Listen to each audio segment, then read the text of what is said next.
fortunately, ayun, So you napasok mean ako 2010, 9? 2000 and 2010. So nag-OFW ka tapos Nung 2014, nag-cruise line po ako for a short while. Yan po. Gaano katagal? 3 months lang naman po yung yung contract, pero experience din po siya. Mhm. So nakapag-perform ako doon, and then kapag bored po ako, magmamaskot po ako, nag-welcome ng guest. Really? Na-experience ko Anong rin siya. anong tawag dito? Anong destination? Asia ba to or Asia, Singapore, Malaysia, pabalik-balik lang. Bakit nawalan ka ng trabaho ng offers? Oh, yun po siguro talaga yung nangyari, and kailangan ko lang siya tanggapin na yun yung season na baka kailangan ko pang may mas matutunan pa.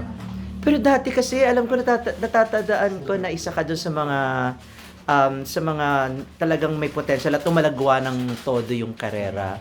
From the ano bang contest yon? Pinoy Dream Academy and Philippine Idol, yun po yung mga pinanggalingan kong mga contest. Oo.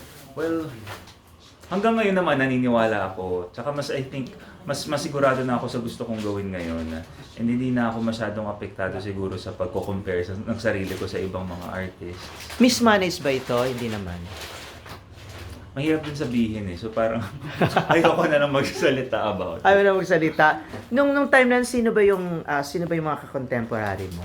Well, yung mga kasama ko sa contest na sina Bugoy Trilon, and then I think during that time sina Ronnie Liang, ayan po, sila po yung mga kasabayan ko that time.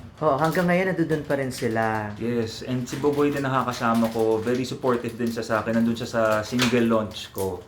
And ayun, parang minomotivate din ako para ituloy itong music. Nagkaroon ka ba ng anxiety Yes, after nung hindi magsumagot. noon?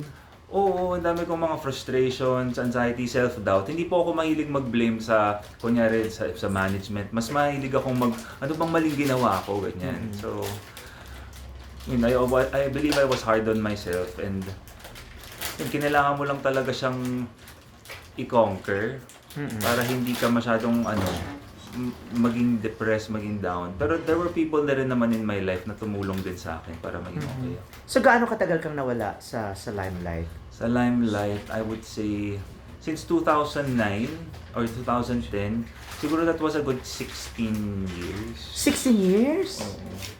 Parang in and out kapag may naging invite na kumanta, kakanta ako. Pero yung regular as in, Yung regular, wala talaga. siguro I would say nung mga 2016, nagkaroon ako ng regular gig. Parang weekly na gig. Nag-piano, kumakanta. And then natigil ulit. Natigil siya nung pandemic. Oo nga. Pero ano pa yung mga ginawa mo aside from pagiging OFW, trabaho sa cruise? Na-experience ko din mag-production work. So yung mga nag-PPA, nag-production assistant, production management, nag-direct na din ako ng mga ibang live events. Na-experience ko siya hanggang sa nakapag-experience din ako mag-teleprompter operator. Yan, so para na... Teleprompter operator saan? Sa mga live events. Sa mga live events. So, ang dami kong na-enjoy din at na-explore na iba-ibang mga positions.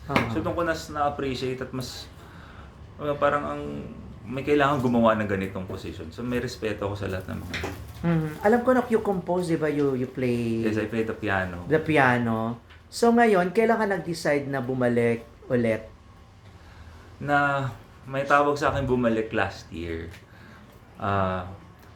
Si Noel Ferrer, yan, he reached out to me, parang natuwa siya talaga sa ginawa kong song na Isa Pang Araw. And then kinanta ni Dulce. And sabi niya, tara, parang let's make you parang let's get your career back on track. Sabi niya, ang galing mong singer-songwriter. Tapos sabi ko, ang galing, may naniniwala pa pala sa akin kahit na nanahimik ako. So, doon ako naniwala ulit sa sarili ko. And then this year, si Flip Music, I was reunited doon sa CEO ng Flip Music na ko din, kasama ko sa Philippine Idol before, si Jelly Mateo. She was a finalist. Tapos sabi niya, gawa ka ng version mo. And then ngayon, I'm a signed artist na with Flip Music.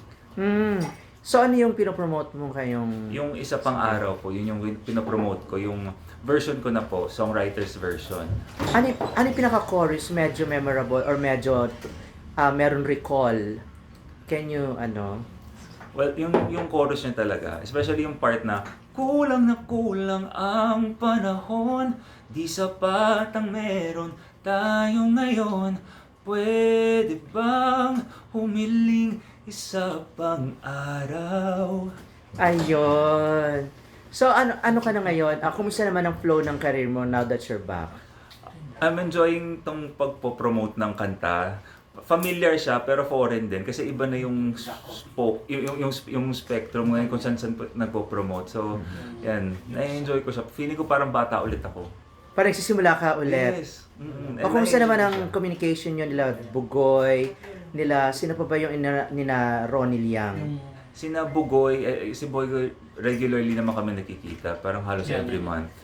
So, we check in on each other. Siya isa sa naging close ko talaga sa Pinoy Dream Academy. Si Ronnie, Si Ronnie, nakasama ko lang siya before pero I'm happy that he's doing well. Especially dun sa pag-serve niya ata sa military. Army. Sa army. Yeah. oo nga. Nung na-discover ka ulit, rediscover ka ulit, na-convince kang bumalik, anong ginagawa mo? Anong pinagkakabalan mo at that time? That time I was, I was on a break.